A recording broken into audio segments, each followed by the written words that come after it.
Morning hope so आप लोग अच्छे होंगे, हम भी अच्छे हैं। तो आज की क्लास स्टार्ट होती है हमारे बच्चों के साथ में। ये है कक्षा 5 और 4। आज 5 और 4 को साथ में बिठा दिया है हमने, क्योंकि कुछ इन लोग का ग्रामर पार्ट चल रहा है, तो इस वजह से जो है 4 और 5 साथ में ही हैं। 4 और 5 वालों को बिठा दिया इकट्ठा, क्योंकि क्लास जो है स्टार्ट कर दी। और हमने लिखा है यहाँ पे काऊ पे निबंध था, तो मुझे वॉइस ओवर करना पड़ रहा है किसी कारणवश, बस ठीक है।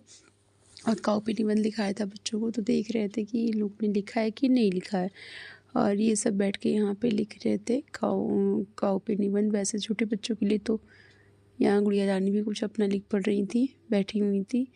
तो छोटे बच्चों के लिए तो यही है कि 10-5 लाइन का मतलब क्लास में निबंध एक हो गया, बाकी सब बच्चे लिख रहे थे।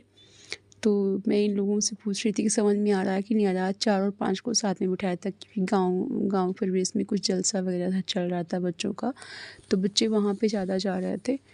तो अभी इस विद्यालय में कमी उपस्थित है, साथ में बिठाया। वैसे ग्रामर का पार्ट चल रहा था, तो साथ में मैं बच्चों को मोस्टली 4 और 5 को ग्रामर साथ में कराती हूँ। इधर देशांशिका सब बैठ के लिख रहे थे, तो मैंने वही इनको बताया कि मैंने इंग्लिश में लिखवाया था ऐसे, तो मैं हिंदी में इन लोग को ट्रांसलेट कर रही थी कि देखिए जितना भी लिखवाया उसका मैं हिंदी ट्रांसलेट कर रही थी।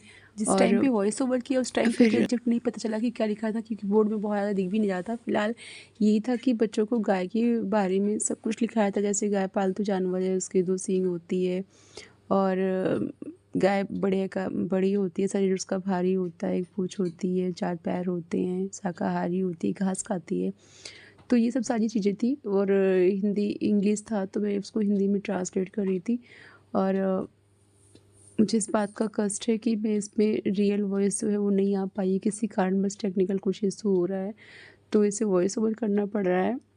और मैं बहुत टाइम बाद इसको वॉइस ओवर कर रही हूँ, तो एग्जैक्ट नहीं याद है, तो सेम ट्रांसलेट नहीं हो पा रहा है, बट ठीक है, मैं इसको ऊपर बाद में कर रही हूँ। तो ऐसे ही कि गाय शाकाहारी होती है, और गाय दूध देती है, जो कि बहुत पौष्टिक होता है, बहुत हेल्दी होता है, चीज़ें ये थी। और फिर ये था कि सब उसको समझ भी रहे थे। हाँ, यहाँ पे मैं बता रही थी कि गाय का आकार बहुत बड़ा होता है, तो बच्चे कह रहे थे हाँ छोटा भी होता है, तो मैंने भी कहा कि हाँ बच्चा रहेगा तो छोटा रहेगा, बड़े हो जाएगा तो फिर तो बड़ा हो ही जाएगा ना नॉर्मल पे। तो सब बच्चे लिख रहे थे और समझ रहे थे उसका ट्रांसलेट, और साथ साथ में फिर वो लिख भी रहे थे उसी चीज़ का ट्रांसलेट। फिर उस पर था यहाँ पे बच्चे और क्वेश्चन भी कुछ कर रहे थे, मैं उसका जवाब भी दे रही थी कि हाँ ये होता है। तो गाय घास खाती है, फिर भी उसका दूध इतना मीठा होता है। तो ऐसे बच्चों का क्वेश्चन था, और यहाँ बोर्ड पे ही लिखा हुआ था, तो मैं वही बता रही थी इन लोग को कि हाँ उसकी 1-2 आँख होती है, और ऐसी चीज़ें थी कि हान होता, हान मीन्स जो है सींग, तो ऐसी चीज़ें थी। उस पर बच्चे पढ़ रहे थे और समझ भी रहे थे, और साथ में लिख भी रहे थे, उस चीज़ को एंजॉय कर रहे थे। तो किसी बच्चे ने कहा कि 3 सींग भी होती है, मैंने कहा हाँ बहुत रेयर में होती होगी शायद, बट ऐसा दिखता नहीं, अमूमन दिखता नहीं है आम चीज़ों में। तो उन्होंने बोला कि हाँ ये तो है, लेकिन फ़ोन में देख रखा है, तो मैंने कहा हाँ हो सकता है फ़ोन में ऐसा अजूबा एक आध हो कि हाँ 3 सींग होती है, अदरवाइज होती नहीं है ऐसे नॉर्मल में।